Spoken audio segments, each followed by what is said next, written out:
Olá, queridos, sejam muito bem-vindos à Escola Bíblica da Nos Teus Braços. E hoje nós temos o tema Avivamento. Abra comigo a sua Bíblia em Juízes, no capítulo 7, versículos de 13 a 15. Diz assim a palavra do Senhor. Chegando, pois, Gideão, eis que estava contando um homem ao seu companheiro um sonho e dizia: Eis que tive um sonho.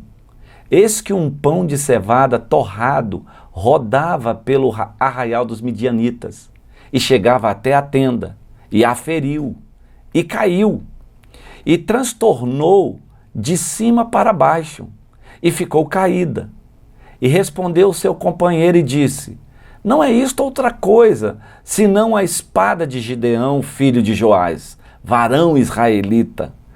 Deus tem dado na sua mão aos midianitas e todo este arraial.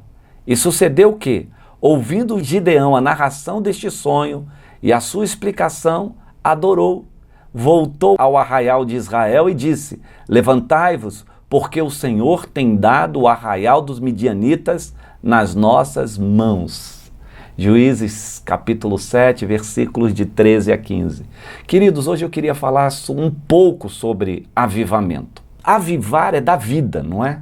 Então, o avivamento tem a ver com a vida de Deus, tem a ver com a presença de Deus no coração do homem, de uma maneira muito forte, muito poderosa. Quando nós falamos de avivamento, nós falamos de uma transformação imediata do indivíduo e do métier onde ele vive, da sociedade onde ele está. A falarmos de um avivamento da igreja, é uma igreja transformada. Não só uma igreja que se multiplica, mas uma igreja que se torna relevante na sociedade, que tem renome, que dá testemunho de transformação, de salvação e que pulveriza a ação de Deus na sociedade, com ação social, com benignidade, com bondade.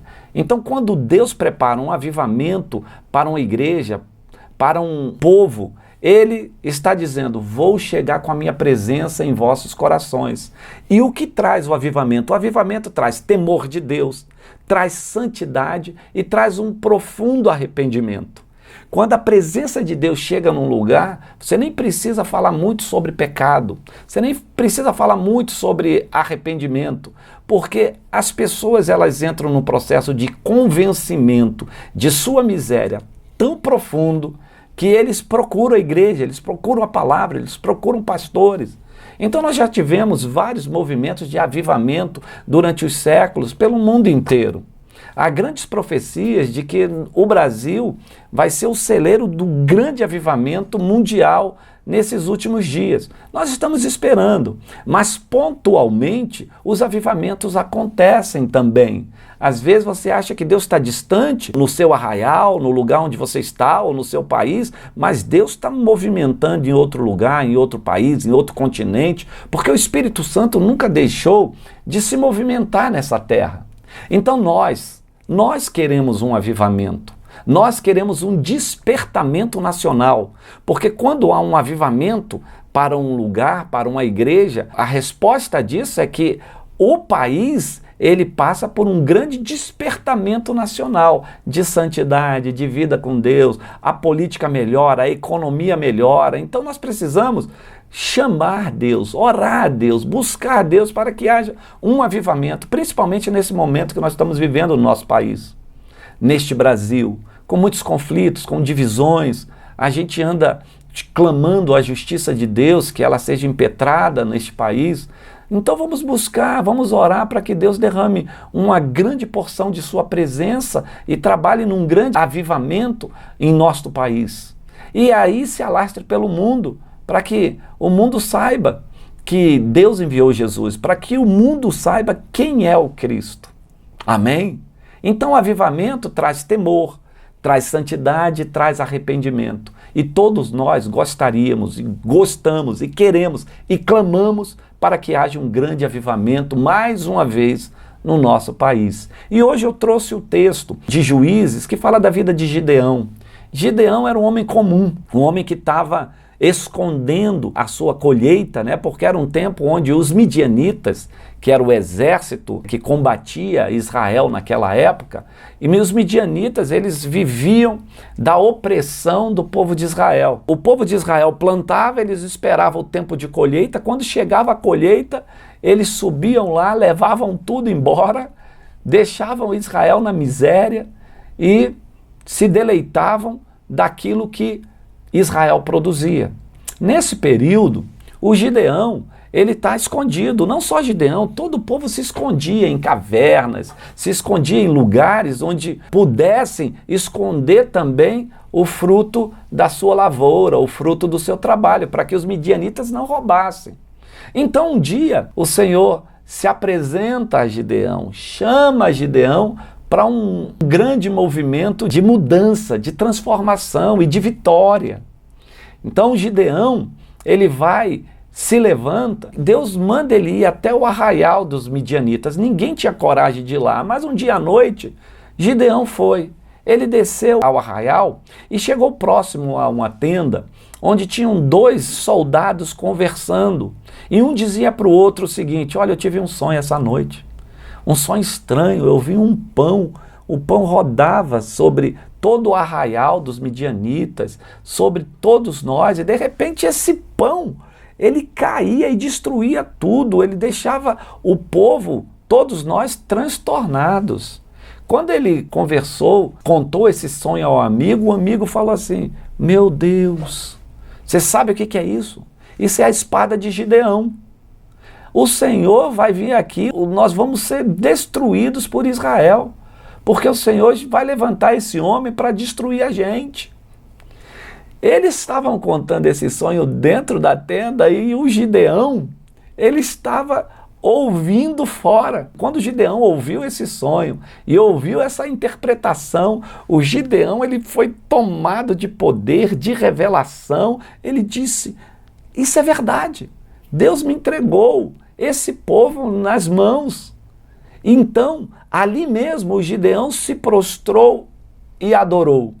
E ele voltou para o arraial, teve fé, se levantou como um homem de Deus e disse assim: queridos, Deus nos entregou os midianitas. Vamos descer para lá, vamos reunir os guerreiros, vamos tomar as espadas em mãos e vamos descer para batalhar, porque o tempo da nossa vitória chegou. E assim foi. Eles nem precisaram guerrear, porque quando chegaram no arraial dos midianitas, já estavam todo mundo, um matou o outro, foi uma matança que o povo de Israel não precisou nem derramar sangue direito. Deus transtornou aquele arraial e deu a vitória a Israel. Com isso, o tempo de Israel dali para frente virou um tempo de um grande avivamento. A maioria das pessoas que pregam sobre avivamento usa esse texto, dizendo que Israel nunca passou um tempo tão próspero, tão poderoso de avivamento, de renovo, de restauração, de arrependimento, quanto no tempo de Gideão. Esse tempo de avivamento só acabou porque Gideão se ensoberbeceu, mandou fazer uma estola sacerdotal, se achou tal, e aí o povo caiu em desgraça novamente. Mas eu quero falar desse avivamento, porque avivamento deve ser uma coisa que o povo de Deus tem que buscar. E eu diria para vocês que o avivamento, ele começa quando o povo crê em sinais. Nós estamos vivendo um tempo de muito conhecimento, queridos. Muito conhecimento. Nós estamos vivendo no avivamento do conhecimento, né? Você está bem próximo de conhecer sobre muitos assuntos com um único clique. Então, de viver na ignorância hoje, num tempo onde nós temos tanto conhecimento, é assim muito desleixo, é muita falta do que fazer, é muita moleza, é não querer crescer, porque hoje nós estamos a um clique de ter conhecimento, então nós estamos no boom do conhecimento. Mas por que nós não chamamos um avivamento de conhecimento? Porque o conhecimento, ele é extenso, ele é aberto. Então temos conhecimento filosófico, religioso, antropólogo. Tem tanto conhecimento que as pessoas estão agora dizendo que a Terra é plana, que os extraterrestres estão vindo. Há muita filosofia, há muita política, há muita coisa misturada. Mas há muito conhecimento. Quem quer conhecer do Senhor também está aberto um grande conhecimento da palavra dele. só não pode se confundir. Você tem que ir numa linha da qual você crê, ligada ao seu ministério, à sua igreja, ao seu pastor. Não começa a ver um montão de coisas que você se confunde. Para ter conhecimento, você tem que ter um foco, uma linha. Mas eu não quero falar deste avivamento, eu quero falar do avivamento de Deus. O avivamento de Deus começa com sinais, gente. Quando Deus está chegando, os sinais vão chegando. Olha que lindo. O Gideão desce ao arraial dos midianitas e ele crê num sinal. Ele crê num sonho. Ele não é possível que estão falando de mim neste arraial, eles nem me conhecem direito. Eles estão falando de mim no arraial. Então é um sinal. Queridos, número 1, não há avivamento se você não crê em sinais. Nós precisamos, a despeito de todo o conhecimento e de toda a razão que nós estamos usando neste tempo, nós precisamos crer que os anjos estão trabalhando ao nosso favor, que o Espírito Santo ainda está derramando seus dons, que a igreja ainda é a grande beneficiada dos céus com as revelações, com as visões, com os sinais. Deus está falando através dos profetas, Deus está falando através dos seus filhos, Deus está falando aos intercessores. Se você perceber, nós estamos caminhando por um tempo onde todos apontam para os sinais. Então, em primeiro lugar, você quer avivamento, tem que crer em sinal. E para crer em sinal, tem que ser uma pessoa que ora. Porque quando você ora bastante, Deus começa a te dar sonho, revelação, Deus começa a falar no teu coração, você começa a ter visões. Então, assim foi com Gideão. Então, querido, não há avivamento se você não crê em sinais. Então comece a abrir o seu coração para ir além da razão, entender no Espírito o que Deus está falando também ao povo, não só no conceito crescimento da palavra, no conhecimento. Você tem que entender que no Espírito o Senhor também trabalha, e isso através dos sinais dele. O segundo ponto, para chamar o avivamento, as pessoas têm que adorar. Não há avivamento quando o povo não adora. O que Gideão fez após ter essa visão, esse sinal? Se prostrou e adorou. Então, queridos, nós temos que entrar num momento agora de adoração. Adoração é muito mais do que cantar, tá? Adoração é muito mais do que você fazer 30 minutos, 40 minutos de louvor dentro da igreja. Adoração é um estilo de vida. Adoração é quando você entende que Deus está em tudo. Que você acorda, você o adora. Adoração é mais também do que a oração em si, você dobrar os seus joelhos, clamar. Não, adoração é você estar vivo, com os olhos abertos, você olhar para o céu, você olhar para a criação de Deus e começar a adorar o Senhor. A palavra de Deus diz assim, todos os dias os céus, eles proclamam a glória de Deus. A natureza discursa sobre o seu Criador. Isso é sinal. Então eu adoro, eu levanto as mãos e adoro. Muito obrigado, Senhor. A adoração, ela está envolvida com gratidão. Porque a adoração, ela não pode ser num tempo onde vai tudo bem. Você tem que adorar também quando não vai tudo bem. Então a gente canta, às vezes você adora chorando, louvando, não está tudo bem, mas eu estou sentindo a presença do meu Deus, eu sou tão grata a Deus pela minha vida, pelo que eu tenho.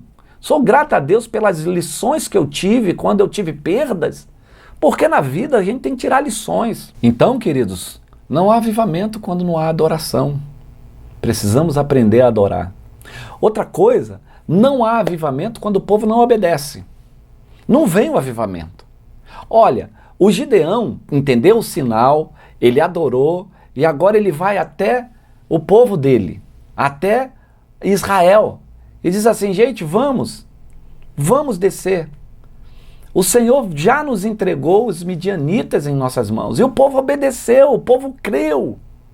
Então não há avivamento quando não há obediência. O avivamento não é uma coisa individual, ele pode começar por uma única pessoa, mas ele queima como um fogo para chegar nas multidões. Na verdade, os avivamentos se iniciam por um, ou por alguns. Mas ele se alastra. E quando se alastra, precisa haver obediência. Então não há avivamento se você não obedece. Nós estamos vivendo uma geração onde o povo deixou de obedecer, porque cada um está vivendo per si. Você precisa aprender a obedecer seus líderes. A palavra do Senhor diz: obedecei os vossos líderes, porque eles zelam pelas suas vidas como quem tem que prestar conta ao Senhor. A obediência. Se o seu líder está na visão, se o seu líder está buscando a Deus e ele entendeu o avivamento, obedeça, porque o Senhor vai agir nesse sentido. Então nós temos que começar, os filhos têm que começar a obedecer os seus pais, a igreja, as ovelhas têm que começar a obedecer os seus pastores, aqueles que servem têm que começar a obedecer os seus senhores. A obediência, ela traz uma promoção ou um benefício de avivamento também. Amém, queridos? Outra coisa, não há avivamento quando o povo faz maldade. Onde tem maldade não tem avivamento. Onde há o pecado, há a misericórdia do Senhor mediante a confissão de pecado. Mas a maldade é muito mais do que uma ação. A maldade é o que está na mente e no coração, são pensamentos. Pessoas que maquinam o mal, pessoas que dão a mão para cumprimentar, mas estão maquinando contra o seu próprio irmão, puxando o tapete, querendo a maldade, não só de pessoas, mas do lugar onde você está. Pessoas que não gostam de igreja e ficam esperando que as igrejas, sabe, se rachem, que as pessoas caiam. Não há avivamento quando há maldade. A maldade do coração do homem. Precisamos limpar o nosso coração, precisamos voltar a ser criança ou como criança, porque esse coração onde, mesmo diante da afronta, uma criança ela tem uma probabilidade muito grande de estar sempre perdoando, de estar esquecendo. E a gente precisa voltar a ter esse sentimento.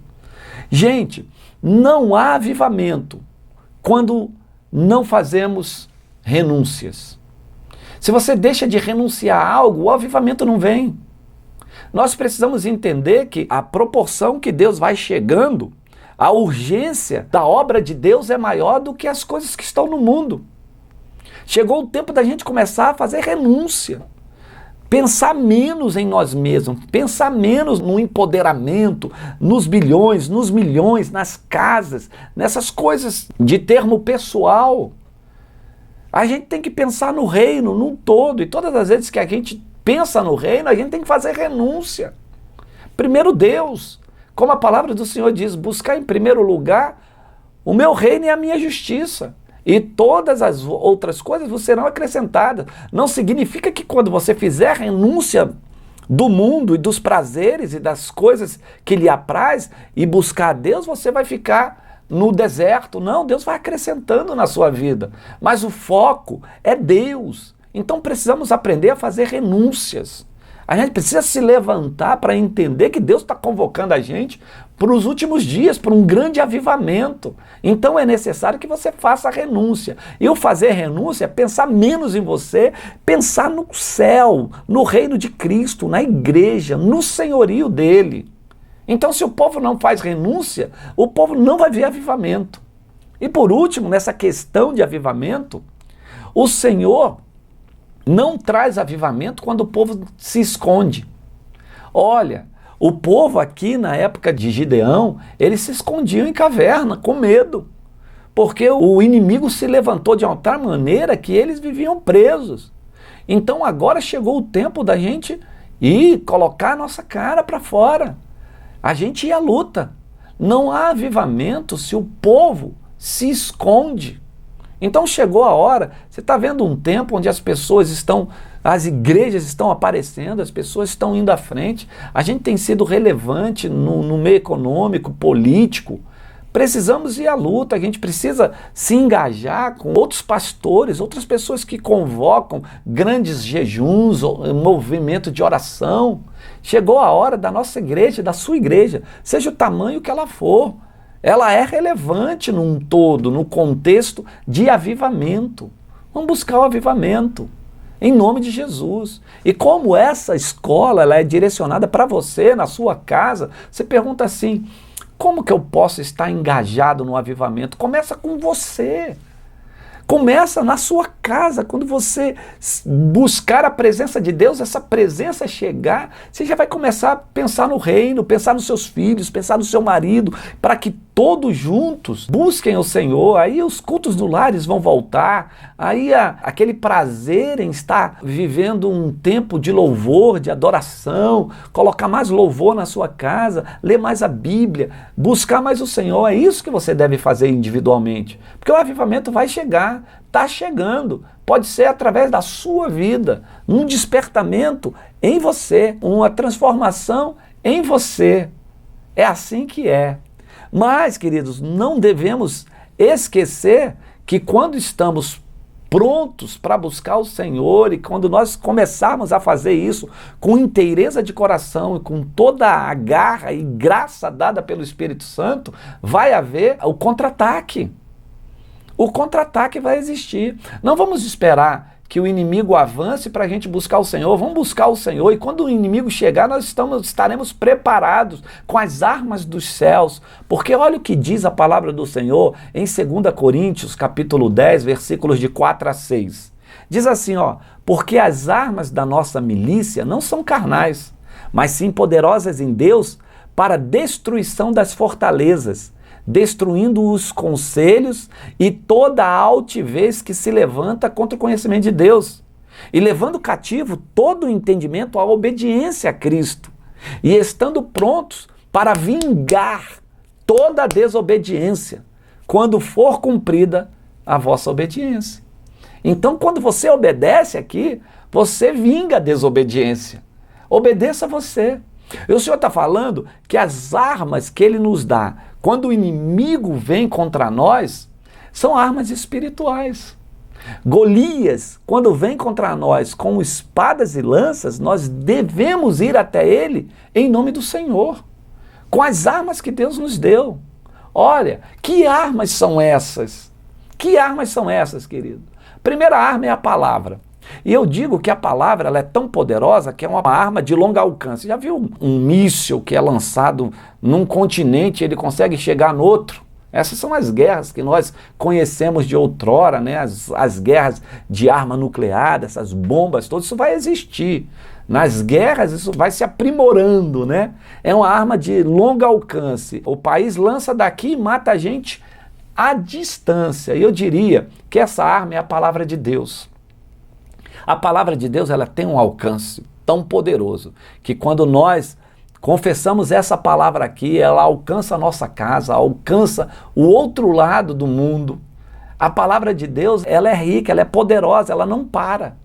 Você dá uma ordem, o Senhor Jesus um dia deu uma ordem de cura, quando um servo veio a ele e falou assim, Senhor, meu servo está doente, né? O Senhor podia curar, mas o Senhor não precisa nem ir lá, porque eu sei que você é um homem ocupado, mas eu sei que se o Senhor mandar essa palavra daí, ela vai chegar na minha casa. E o Senhor Jesus falou assim, olha, nunca vi homem com tanta fé, pois assim é feito. O Senhor ordenou a palavra dele de cura, e essa palavra chegou lá na casa deste homem, curando o seu servo. Então a palavra do Senhor é de longo alcance, mas você precisa tê-la no coração e aqui para usar em todo momento. Nós precisamos guardar, o salmista dizia assim, escondi a palavra no meu coração para não pecar contra ti. E tem pessoas que acham que é esconder mesmo, esconde tanto que nem sabe onde ela está. Não é isso, é guardei. Ela está aqui dentro, eu faço uso da palavra de Deus todas as vezes que eu preciso dela. Uma das tarefas do Espírito Santo é lembrar você a palavra de Deus. Agora, como que o Espírito Santo pode lembrar aquilo que não está dentro de você? Então leia a Bíblia. Leia a palavra, porque você vai precisar dessa palavra a todo instante. Às vezes alguém vai precisar de uma palavra e liga para você, está lá em outra cidade, e você lança a palavra e a palavra chega com cura, com poder do outro lado. Então a palavra de Deus é uma arma de longo alcance. Mas tem a outra coisa que nós vivenciamos a vida toda, isso faz parte da história da igreja, que é o louvor. O louvor, queridos, eu considero o louvor como uma arma de efeitos alucinógenos. Sabe, onde tem louvor, onde tem fumaça, onde tem adoração, o inimigo fica louco, ele não suporta. Porque quem suporta o louvor é o Espírito Santo, é Deus. A palavra do Senhor diz que no meio dos louvores Deus habita, e onde Deus está, o inimigo não fica. Então, se ele fica no meio, ele entra com, sabe, aquela arma de efeito alucinógeno, que você se perde, você não sabe mais onde você está, porque vem uma bomba, você fica perdido. Isso é o louvor. Quando o louvor é verdadeiro, é com inteireza de coração, é puro, o inimigo não aguenta. Então, nós precisamos usar a arma do louvor.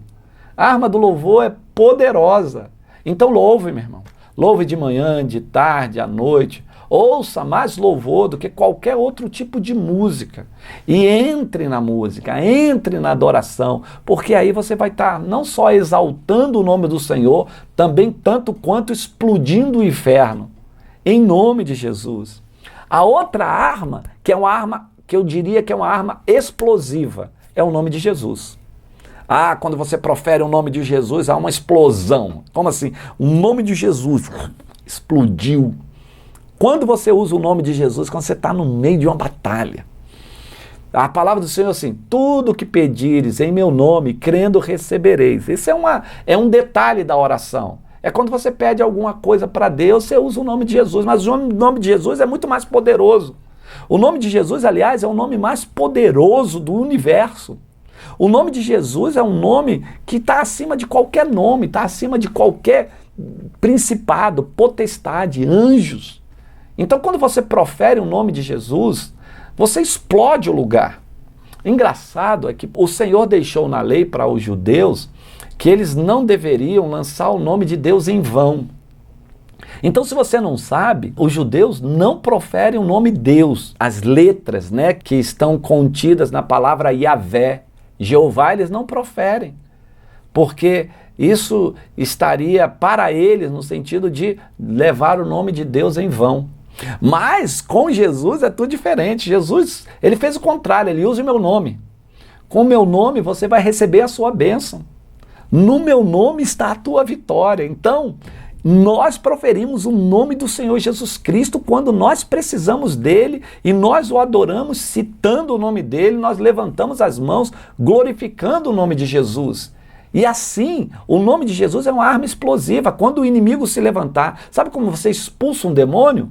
Não é com a sua santidade, com a sua vida, não, é com o nome de Jesus. Em nome de Jesus, não é por mim não, meu filho, em nome de Jesus, no nome de Jesus, está repreendido e está expulso todo o demônio, é uma explosão, eles têm que sair. Eles precisam sair. Então, quando você usa o nome de Jesus, você não o usa em vão se você o conhece de todo o seu coração, se você o adora. Eu não digo pessoas aí usando o nome de Jesus, o chamando de profeta, de falso, isso aí vão dar conta lá na frente. Mas nós cremos que o nome de Jesus é poderoso. Por último, Deus deixou para nós também uma arma secreta. E qual é a arma da milícia que é secreta? As línguas estranhas. Ué, você não entende? Sua mente fica infrutífera. Você balbucia línguas. Queridos, tem sumido das igrejas as línguas estranhas, hein? Língua estranha é um sinal. É um sinal do novo nascimento, do batismo com o Espírito Santo. As pessoas erraram por muito tempo dizendo que uma pessoa era batizada no Espírito Santo quando falava em línguas. Não, não, não. As línguas estranhas, ela é um sinal. Você tem muitos sinais do novo nascimento, do batismo com o Espírito Santo, a mudança de vida, o dom do Espírito para ganhar almas, para trabalhar na igreja, para ser uma pessoa viva para o reino. Isso está dentro do batismo com o Espírito Santo. Mas as línguas estranhas também são sinais. E nós precisamos buscá-la. Porque no momento quando você está no meio de uma oração, você começa a orar em línguas verdadeiramente do Espírito. Você está falando com Deus diretamente. Diretamente ao Pai. Mesmo que tua mente fique infrutífera, você não sabe que é uma palavra que você está falando, mas Deus sabe. Então use essa arma secreta, o avivamento, queridos. Ele vai trazer isso, ele vai trazer a palavra viva de Deus, um apego às Escrituras, ele vai fazer com que o louvor se transforme em verdadeira adoração pelo louvor.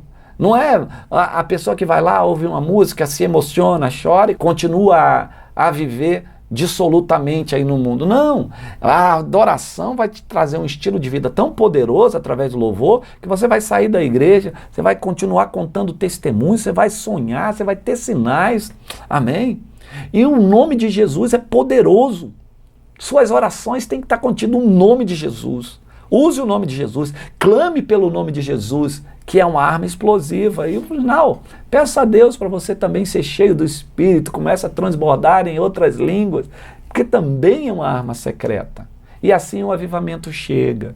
Eu espero, creio, que o avivamento está mais uma vez chegando e estará disponível a todos nós, porque vai haver um profundo arrependimento. As pessoas vão entender quem é Deus, quem é Jesus, o que é o reino dele e o que está preparado para aqueles que amam a sua vinda. Amém, queridos? Que o avivamento, que é um grande mover de Deus, a presença de Deus entre no seu lar, na sua vida e te faça próspero no Senhor, em nome de Jesus. Amém? Deus abençoe a sua vida rica e abundantemente.